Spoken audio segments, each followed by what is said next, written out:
Okey, Assalamualaikum, salam sejahtera, salam GBN, salam Malaysia dan salam kuasa ketiga ya. Um, jadi saya buat live pendek hari ini nak ulas sedikit ya, satu kenyataan yang saya amat setuju ya, yang telah dibuat oleh Tun Dr. Mahathir Mohamad ya, berkenaan dengan Najib ya. Dan ini susulan ya, posting Facebook Najib, di mana Najib beritahu bahawa Tun asyik meratib nama Najib. Okey.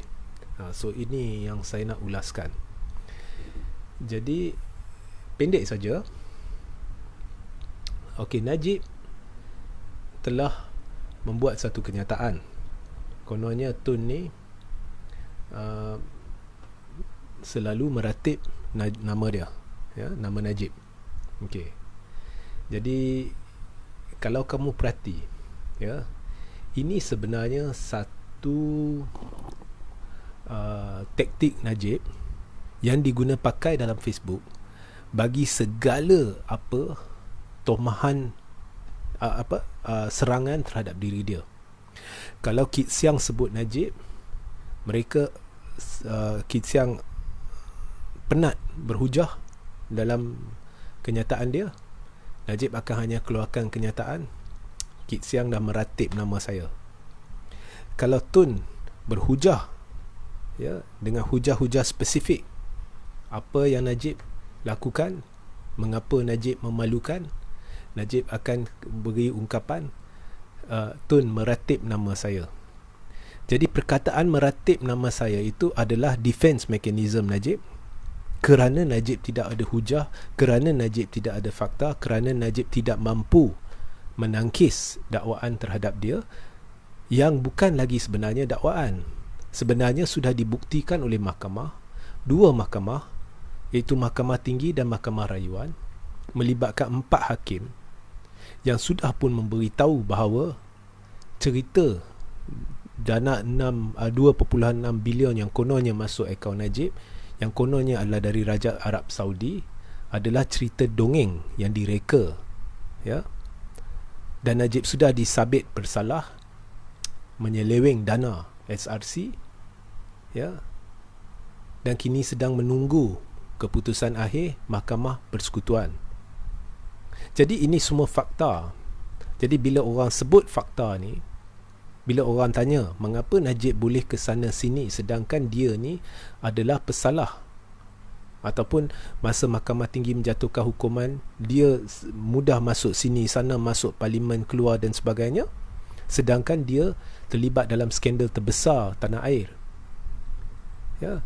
Ini adalah soalan-soalan yang tepat, yang patut, tapi Najib tidak ada jawapan yang sesuai atau tidak boleh menjawab. Jadi dia akan kata mereka ni ratib nama saya. Okey.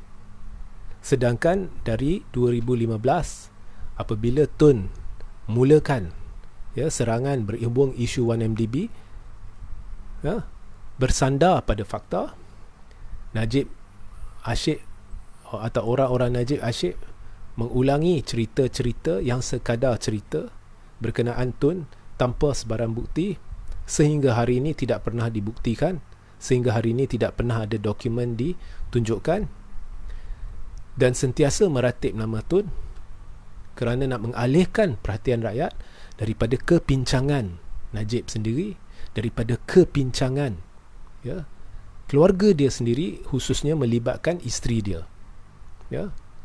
Jangan lupa ya, menerusi proses mahkamah kita dapat tahu berkenaan dengan sesuatu yang kita dah lama syak, iaitu dalam Jabatan Perdana Menteri bawah Najib ditubuhkan satu jabatan khas untuk isteri dia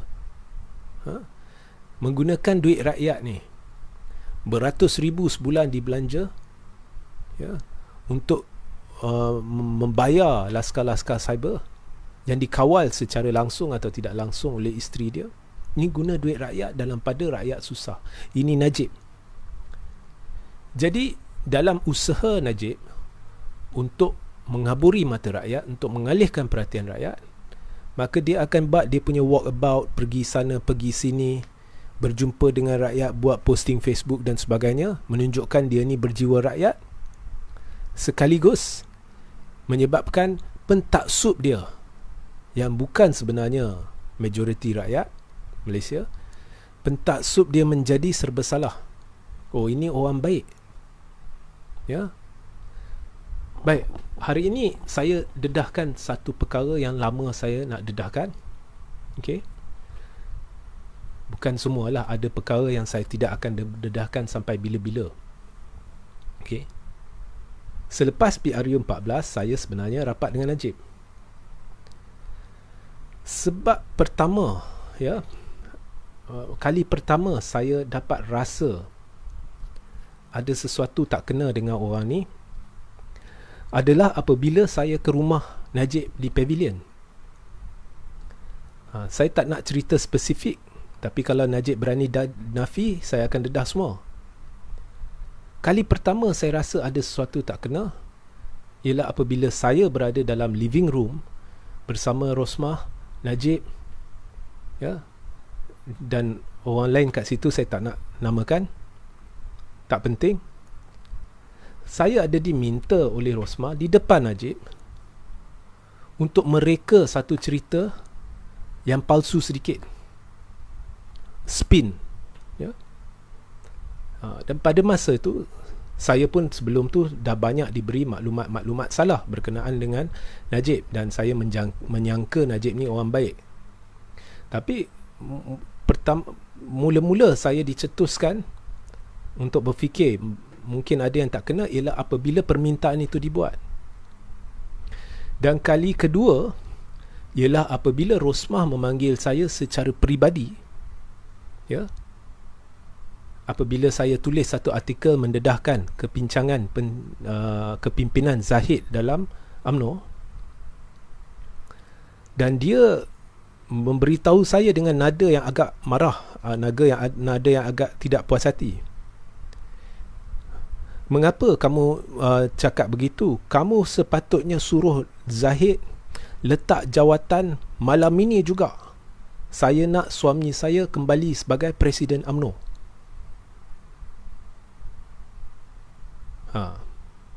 Okey. Kali pada masa itu baru something is wrong with this family.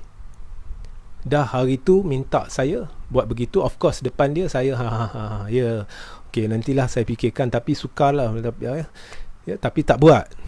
Kemudian lepas itu benda tu terjadi, panggilan tu dibuat. Lepas tu baru saya mula kaji.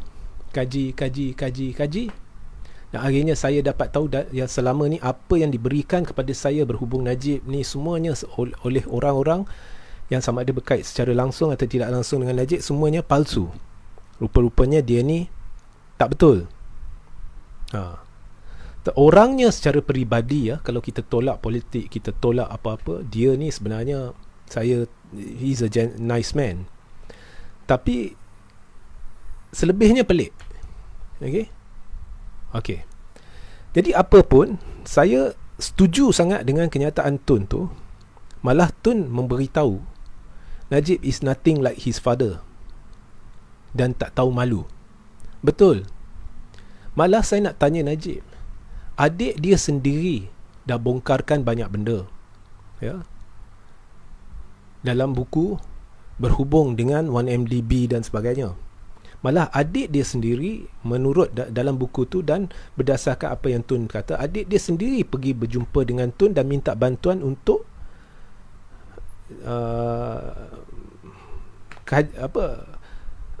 lawan isu 1MDB ni kerana berlaku kepincangan yang besar sangat.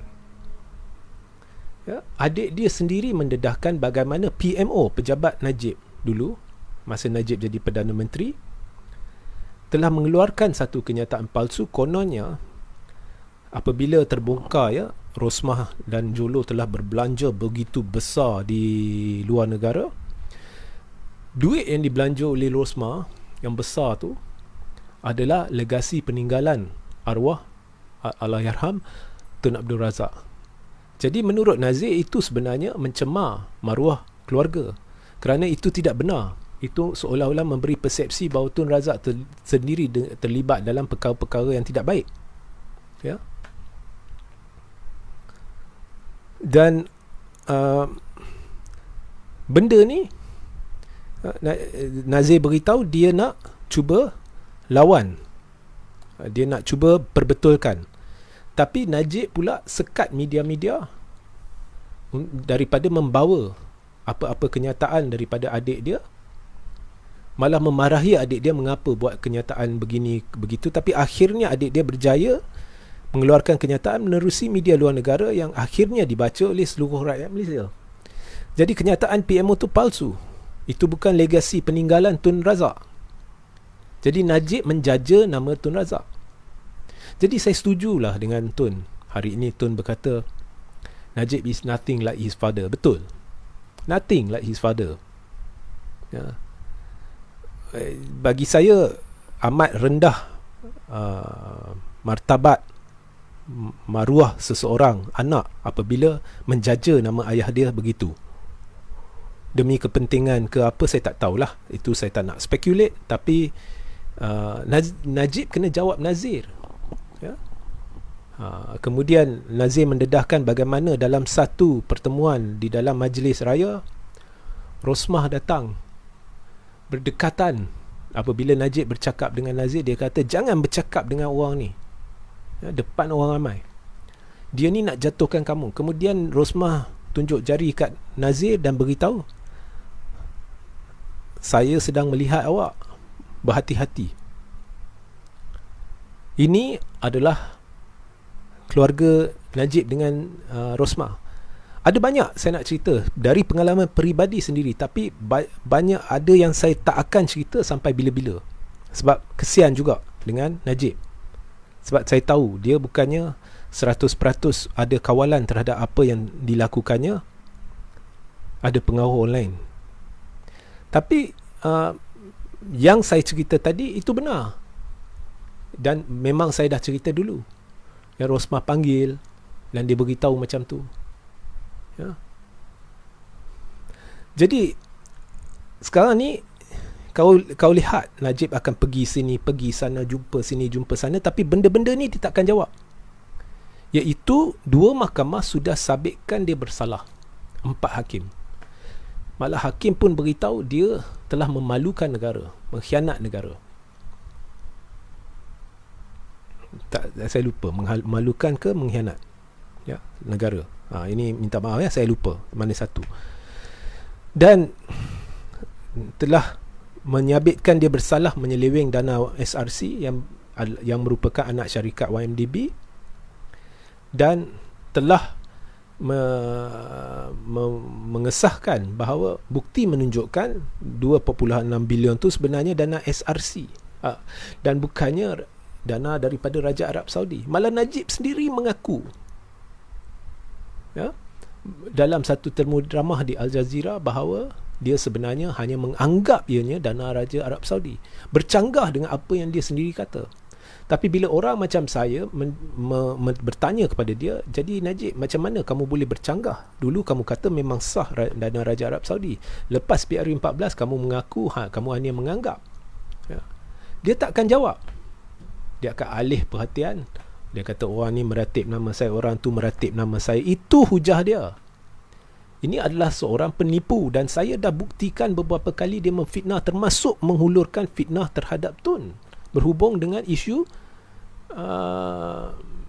Forex. Saya buat laporan polis. Ya. Najib menipu, memfitnah dalam tulisan dia. Kononnya Pakatan Harapan bawah Tun yang tarik laporan polis menyebabkan isu Forex, RCI Forex dijadikan NFA. Hakikatnya orang yang membuat laporan polis dan kemudian menarik laporan itu adalah orang lantik di bawah, dilantik di bawah pentadbiran Najib, iaitu Setiausaha RCI. Tak ada kaitan pun dengan PH, tak ada kaitan pun dengan Tun. Dia orang sendiri tarik laporan mereka. Mungkin takut sebab tak ada apa-apa, untuk mungkin nak timbulkan persepsi, saya tak tahu. Ya?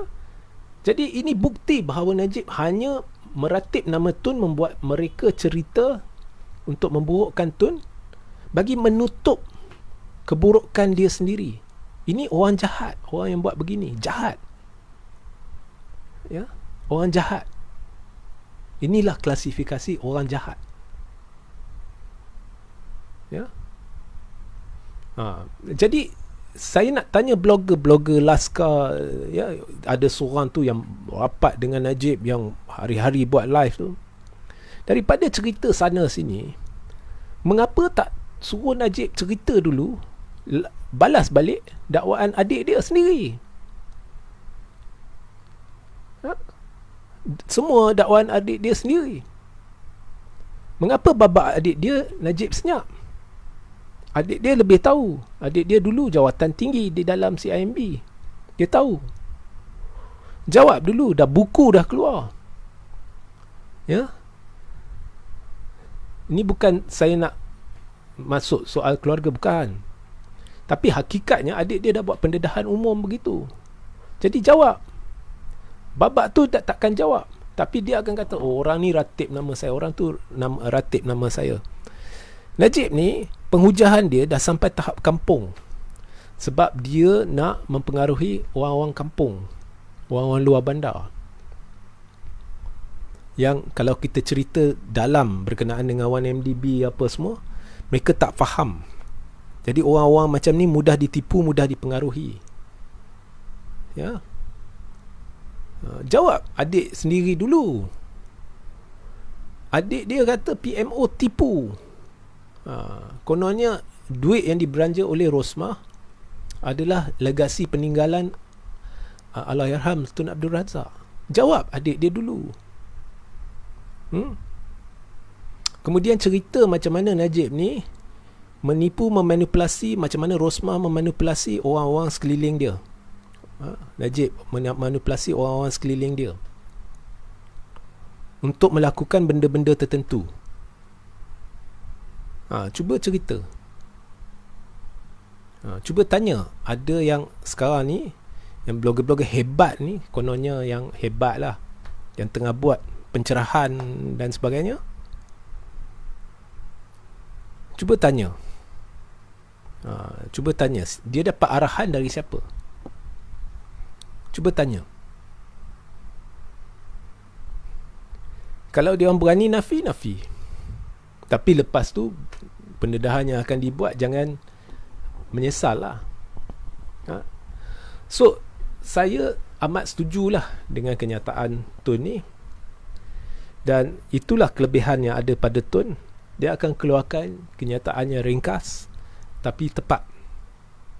So Najib daripada menggunakan strategi mengalih perhatian orang dengan berkata, oh Tun ratib nama saya, itu bukan hujah. Itu adalah cakap kosong. Daripada mengeluarkan berkata orang ratib, jawab balik Tun. Sekurang-kurangnya beritahu kita mengapa pendedahan adik kau senyap. Jawab juga kepada rakyat, betul ke kamu buat jabatan khas ratus ribu duit rakyat setiap bulan disalur kepada jabatan itu, di mana ketua jabatan tu adalah Rosmah, ataupun jabatan tu dibuat oleh Rosmah. Mengapa dibuat jabatan itu di bawah pejabat Perdana Menteri, sedangkan Rosmah bukannya ahli parlimen, Rosmah bukannya sebahagian daripada kerajaan? Dan pemimpin-pemimpin UMNO yang gilakan kuasa dan kedudukan kena beranilah bersuara. Sebab mereka ni dulu di bawah pentadbiran Najib, mereka melihat semua ni. Cuba tanya pemimpin-pemimpin tu yang sekarang ni ada juga yang masih bergelar menteri, mengapa diam? Adakah sebab ada talian persaudaraan dengan Najib ke? Ataupun adakah takut mungkin Najib akan kembali, jadi tunggu dulu, jangan serang Najib? Tanya. Inilah hipokrisi lah yang menular dalam UMNO di bawah Najib Razak. Ya. So itu sahaja pencerahan saya. Jadi jika anda ada soalan, anda boleh mula bertanya sekarang. Ya.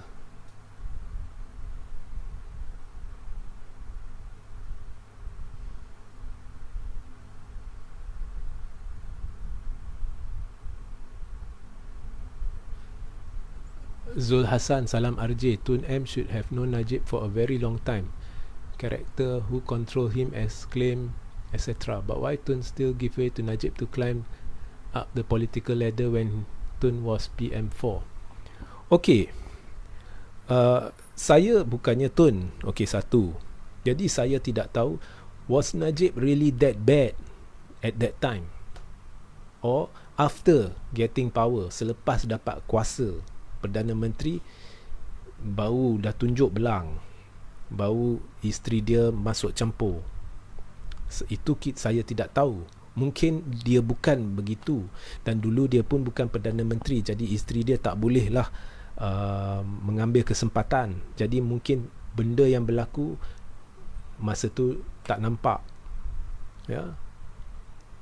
So I won't know. Okay, mungkin wartawan perlu tanya soalan tu kepada Tun. Okay, I won't know. Alright.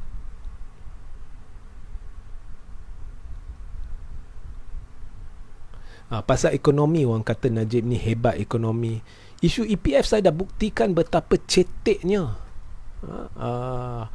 pemahaman ekonomi Najib. Tak percaya, pergi rujuk YouTube Regi JC Ritaudin, pergi cari satu live di mana saya buat live berkenaan isu EPF, anda rujuk.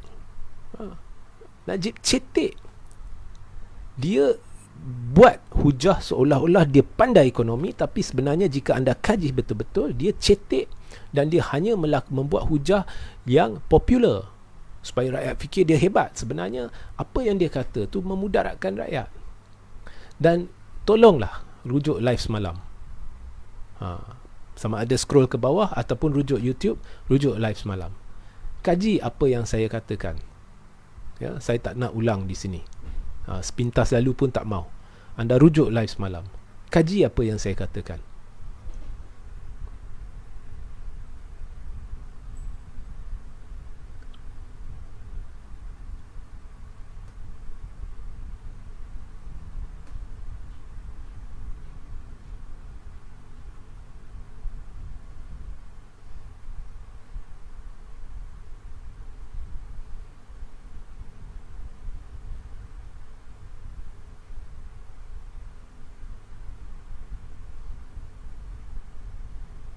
Okay, ada apa-apa soalan lagi? Saya terus ke bawah, ya.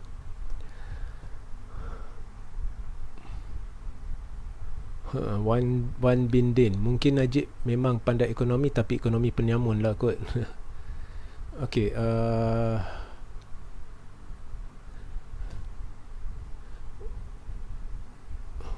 walaupun Najib penyamun, kenapa ramai yang sambut dia? Pertama sekali, bila anda pergi, anda lihat video di mana Najib berada di satu-satu kawasan itu bukan semuanya orang yang secara rawak. Ada yang orang-orang dia atau benda tu sudah diatur. Dan kedua, satu lagi contoh, bila diadakan satu majlis untuk Najib tu, ya, ingat tak? Di mana rupa-rupanya sebahagian besar orang yang ada dalam majlis tu keliru. Mereka ingat mereka datang ke sana bagi mendengar sesuatu penyampaian berhubung banjir, ya. Jadi mereka pandai pilih lokasi di mana memang dah ada orang ramai di situ. Jadi bila buat penggambaran, bila buat apa-apa, memang kat belakang tu nampak ramai orang. Dan sebetulnya sememangnya bila anda buat di tempat lokasi yang ada ramai orang, sudah semestinya orang akan berhenti dan lihat. Jadi ini semua manipulasi. Saya sendiri tahu, benda ni dibincangkan, saya tahu. Contohnya buat dekat Sogo. Kalau kau pergi Sogo, memang dah ada ramai orang. Jadi bila buat penggambaran tu, orang akan curious. Jadi mereka akan datang lihat. Jadi dia ni pandai main persepsi, ya. Khalid Al-Walid, ini baru kes ekstasi dan 1MDB. Kes Al-Tantuya dia belum belum mula lagi. Kes Al-Tantuya sebenarnya saya tak tahu. Saya pernah buat laporan polis menyokong Najib sebab ada satu dakwaan yang dibuat, satu SD yang dibuat, dan saya lihat SD tu cacat. So saya bukannya saja nak serang Najib, bukan. Tapi memang orang ni tak betul. Tapi itu tidak semestinya sekarang semua benda saya nak kata Najib salah. Kes Altan Tuya ni saya tak tahu. Saya tak tahu benar. Kes ni macam misteri bagi saya. Ibrahim Muhammad, salam tuan. Dulu waktu Najib ada perbincangan dengan Presiden Amerika, duit KWSP, apakah itu duit KWSP dipakai? Itu menurut orang, yes. Tapi saya tak boleh sahkan benda ni. Okey.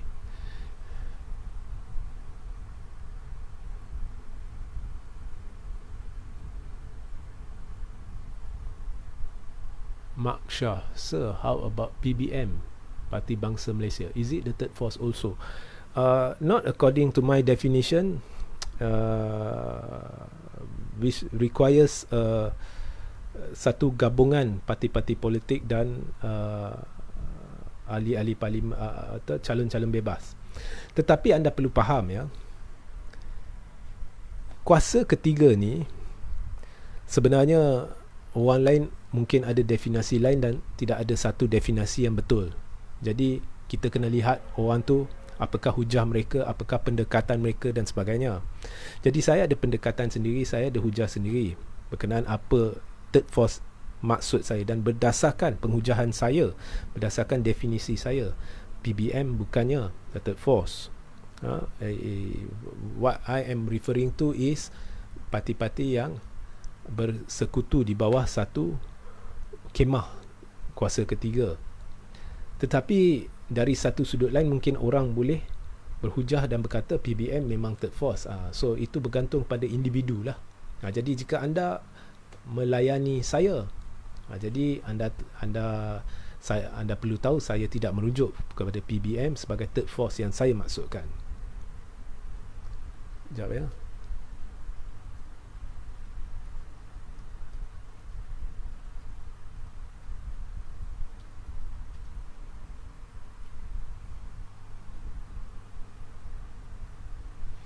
Okey. Said Azirul. Kita tunggu lihat siapakah pilihan anak muda pilihan raya Johor. Sekarang isu KWSP beralih kepada Muhyiddin. Muhyiddin rancak juga ya. Muhyiddin serang Najib, Najib serang Muhyiddin. Saya tengok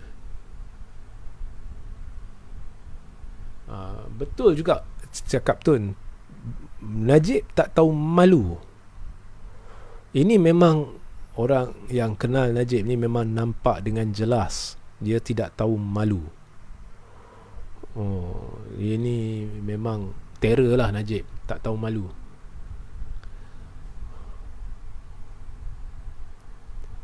Azri bin Samad, bos, cabarlah penyokong UMNO yang ekstrim agar rehatkan Najib dan Zahid untuk kebaikan UMNO. Saya dah lama buat keputusan UMNO lah, okey. Ini jangan terasa lah. Ini pendapat peribadi saya lah. UMNO ni patut tutup kedai lah, ya, patut tutup kedai.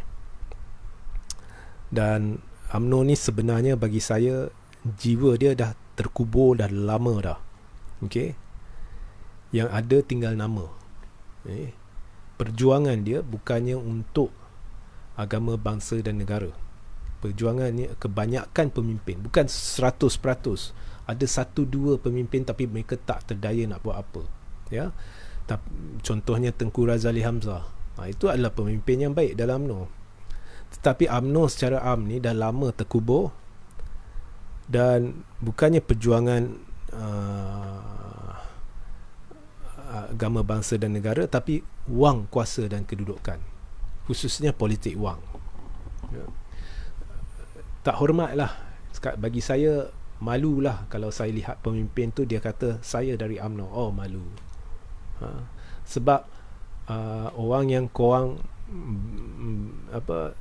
tak nak, ya, tak berani nak bersuara menentang, ya, iaitu Najib, dia sendiri tak tahu malu.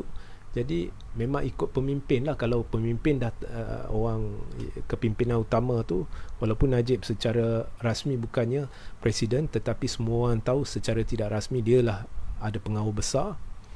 Jadi kalau kepimpinan tu rasmi ke tak rasmi, tak tahu malu, tak usah cerita kat bawah lah, ya. Dan bila pemimpin bawah tak ada kemampuan, tak ada kerelaan untuk menegakkan kebenaran, menentang Najib, maka sukar kita nak percaya mereka ni memperjuangkan agama, bangsa dan negara. Mereka mungkin sedang memperjuangkan kuasa dan kedudukan masing-masing.